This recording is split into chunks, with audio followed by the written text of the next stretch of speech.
মহানগরের সম্মানিত সদস্য সাবেক ছাত্র নেতা নুরুল হুদা বাবু বক্তব্য রাখছেন। নুরুল হুদা বাবু।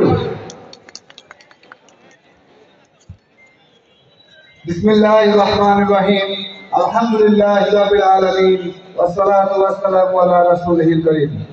বরিশাল মহানগর স্বেচ্ছাসেবক দল কর্তৃক আয়োজিত আজকের এই ৩০টি ওয়ার্ডের সমন্বয় পরিসভা সম্মানিত সভাপতি, বরিশাল স্বেচ্ছাসেবক দলের সম্মানিত আহ্বায়ক মশিউর রহমান মঞ্জু ভাই, সদস্য সচিব আমর ভাই এবং আজকের এই অনুষ্ঠানের মধ্যমণি প্রধান বক্তা জাতীয়তাবাদী স্বেচ্ছাসেবক দলের ঐক্যের প্রতি অত্যন্ত সুবক্তা, বিনয়ী মানুষ, সাহসী মানুষ এসএন জিলানী ভাই এবং অনুষ্ঠানের প্রধান বক্তা ঢাকা বিশ্ববিদ্যালয় থেকে বেড়ে ওঠা এই দক্ষিণবঙ্গের কৃতি সন্তান, আপনাদের আগামী ভবিষ্যৎ এবং আমাদের সঙ্গে যার সঙ্গে রাজনীতি করতে পেরে আমি সত্যিকার অর্থে গর্বিত, যার সঙ্গে আমার নিজস্ব অনেক স্মৃতি জড়িত, সম্মানিত রাজীব আহসান ভাই, স্বেচ্ছাসেবক দলের কেন্দ্রীয় সহসভাপতি, কেন্দ্রীয় যুগ্ম সম্পাদক, কেন্দ্রীয় সম্পাদক, সদস্য এবং বরিশাল মহানগরের ৩০টি ওয়ার্ড থেকে আগত আহ্বায়ক, সদস্য সচিব এবং পরিণত সবাইকে জানাই দিচ্ছি আমার পক্ষ থেকে আসসালামু আলাইকুম ওয়া রাহমাতুল্লাহি ওয়া বারাকাতুহু। ওয়ালাইকুম আসসালাম ওয়া রাহমাতুল্লাহ।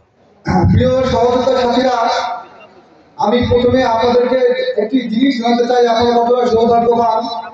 আমাদের স্বেচ্ছাসেবক দলের বিপ্লবী সভাপতি এবং সাধারণ সম্পাদক তারা এই বিভিন্ন জেলার এবং আমাদের ঢাকার কর্মী মহানগরের যে বিভিন্ন থানার কর্মী সমাজে এই পরিমাণ ব্যস্ত যে আপনারা অত্যন্ত সৌভাগ্যবান যে আপনাদেরকে ওরা 2 দিন এসে সময় দিচ্ছেন।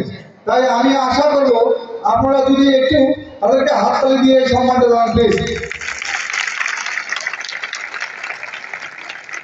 আপনাদের এই বরিশাল মহানগরেরই একটি সন্তান, আমাদের স্বেচ্ছাসেবক দলের যুগ্ম সম্পাদক এসএম কবির আপনাদেরকে বলার চেষ্টা করেছে যে আমরা এমন এক নেতৃত্বের মাধ্যমে স্বেচ্ছাসেবক দল করি যে আমরা ঢাকা শহরে রাস্তায় থাকি, যখন সমাবেশ হয় তখন আমাদের নেতারা এসে বসে না, আমাদের সঙ্গে রাস্তায় বসে। সেই স্বেচ্ছাসেবক দল সারা বাংলাদেশে কি পরিমাণে সুশৃঙ্খল তা আপনারা কল্পনা করতে পারবেন না। সেই স্বেচ্ছাসেবক দল যেন আগামী দিনে প্রত্যেকটি নেতাকর্মীর জন্য একটি করার আগ্রহ তৈরি হয়, সেই চেষ্টায় তারা 2 জন নিয়োজিত আছেন। সেই জন্য আমার ব্যক্তিগত পক্ষ থেকে পরিচালনায় ধন্যবাদ। প্রিয় সহকর্মীবৃন্দ, আমি আপনাদেরকে কিছু কথা বলতে চাই অল্প কিছুর মধ্যে দিয়ে। সেটা হচ্ছে বর্তমান পরিবেশ পরিস্থিতিতে রাজনৈতিক নেতৃত্বে রাজনৈতিক কর্মকাণ্ড পরিচালনা করা অত্যন্ত দুরূহ এবং কঠিন। যে পরিমাণ সামাজিক যোগাযোগ মাধ্যম আছে সে সব কিছুর মধ্যে দিয়ে আপনি যদি শহীদ প্রেসিডেন্ট জিয়াউর রহমানের কালজয়ী দর্শন বাংলাদেশী জাতীয়তাবাদকে আত্মস্থ করতে না পারেন তাহলে আপনি আগামী দিনে রাজনীতিতে টিকে থাকতে পারবেন না। কারণ যে ফেসিবাদ, যে হাসিনা মুক্ত বাংলাদেশের রাজনীতি শুরু হয়েছে, সেখানে কিন্তু আপনাকে প্রমাণ দিতে হবে আপনি তাদের জন্য কি করবেন, আপনি মানুষের জন্য কি করবেন। আপনার রক্ত চক্ষু উপেক্ষা করে, তাদের রক্ত চক্ষু উপেক্ষা করে ভালো ব্যবহার করতে হবে, তাদেরকে বোঝাতে হবে আমাদের জাতীয়তাবাদী দর্শন, আমাদের আগামী দিনের এই বাংলাদেশের ভবিষ্যৎ বারবার বলার চেষ্টা করছেন কিন্তু আপনারা শুনতে পাচ্ছি না। দেখেন তিনি বলতেছেন আমাকে আপনারা দেশ নায়ক রাষ্ট্র নায়ক বলবেন না, আপনারা দেয়ালে পোস্টার লাগাবেন না।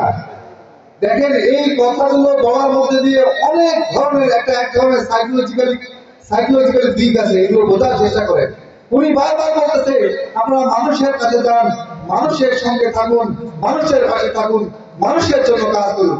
তাই আমি বারবার বলতে চাচ্ছি একটি কথাই যে আগামী দিনের রাজনীতি অত্যন্ত কঠিন। আপনি যদি বাংলাদেশী জাতীয়তাবাদের দর্শন বুঝতে না পারেন আপনি বিএনপি করতে পারবেন না। এই দেশের প্রত্যেকটি অঞ্চলের সঙ্গে যদি আপনি ৭১ বলেন, ২৬শে মাসে গণতন্ত্রের ঘোষণা শহীদ প্রেসিডেন্ট জিয়াউর রহমান, যদি ৭৫ 7 নভেম্বর বলেন সিপাহী জনতার বিপ্লব জিয়াউর রহমান, আপনি যদি ৯০ দেখেন গণঅভ্যুত্থান বেগম খালেদা জিয়া, আপনি যদি ২৪-এর এই গণঅভ্যুত্থান দেখেন পিছনের কারিগর বেগম খালেদা জিয়া এবং শহীদ প্রেসিডেন্ট জিয়াউর রহমানের সন্তান তারেক রহমান।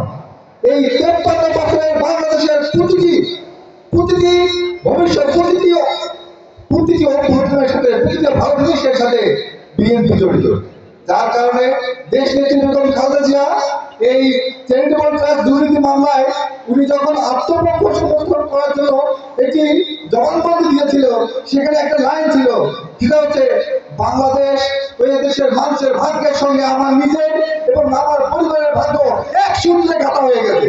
ঠিক। আপনারা দেখবেন যখন বাংলাদেশ খারাপ ছিল তখন এই জিয়া পরিবার অত্যাচারিত, নির্যাতিত, নিপীড়িত ছিল। আজ জিয়া পরিবার সম্মানিত হচ্ছে, বাংলাদেশের গণমানুষের মুখে আমরা হাসি মুখে